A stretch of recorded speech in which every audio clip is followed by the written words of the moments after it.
श्री शिवाय नमोस्तुभ्यं भक्तों। श्री शिव महापुराण कुमार खंड का 7वां अध्याय शीर्षक है युद्ध आरंभ वर्णन। ब्रह्मा जी कहते हैं, अब हरि आदि देवताओं पर इसका और भी प्रभाव पड़ा और वे ताल ठोक कर सिंहनाद करने लगे। अब वे ताल ठोक कुमार को आगे कर तारकासुर को मारने चले। इधर तारक ने भी देवताओं से युद्ध करने की तैयारी कर यात्रा की। तब उसकी भारी सेना को आते देखकर देवता बड़े बल से सिंहनाद करने लगे, जिसने दैत्यों को आश्चर्यचकित कर दिया। उस समय शिवजी की माया से प्रेरित होकर यह आकाशवाणी हुई कि हे देवताओं, इस कुमार को अग्रसर कर युद्ध करो।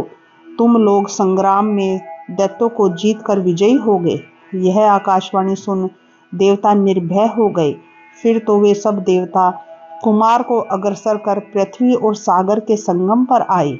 तब तक तारक भी दैत्यों की बड़ी भारी सेना लेकर के वहां आ पहुंचा।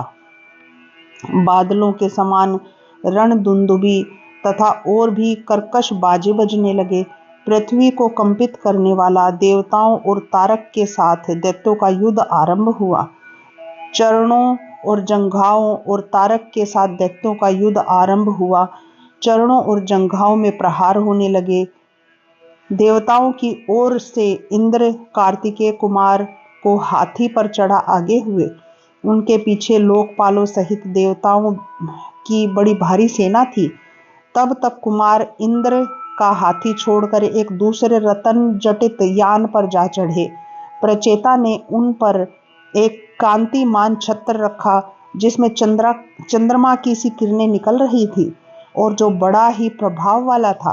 फिर तो देवता और दैत्य अपना अपना सेना को व्यूहबद्ध कर ऐसा घोर गर्जन करने लगे, जिससे सुनकर कायर भागने लगे और शूर सुखी होने लगे।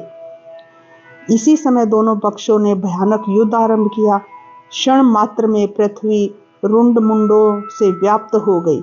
सैकड़ों तथा हजारों वीर कट कट कर पृथ्वी पर गिरने लगे।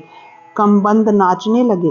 रक्त की नदियां बहने लगी। सैकड़ों भूत प्रेत भी आ गए। गीदड़ और गीदड़ी अनेकों प्रकार से मांस भक्षण करने लगे। इसी समय महाबली तारक ने एक बड़ी सेना लेकर देवताओं पर प्रचंड आक्रमण किया। युद्ध में उल्लासित इंद्र आदिक देवता उसे रोकने लगे, परंतु वह नहीं रुका।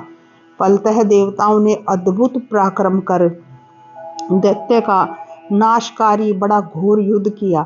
इतने में दीति पुत्र तारक अकेले इंद्र से युद्ध करने लगा, मानो यमराज और जंब युद्ध कर रहे हों। यह देख अन्य देवता भी सब देवताओं से पृथक पृथक युद्ध करने लगे। नैऋत्यों सहित वरुण बल नामक दैत्य से, वायु सुवीर से और पवमान का कुबेर के साथ युद्ध होने लगा। इसी प्रकार ईशान से निशुंभ का, शुंभ से शेष जी से और कुंभ नामक दैत्य चंद्रमा से युद्ध करने लगा। एक ने दूसरे के साथ स्पर्धा युद्ध किया, एक दूसरे से दुर्जय हो गए। देवता और दैत्य एक दूसरे से विजय करने के लिए महायुद्ध करने लगे।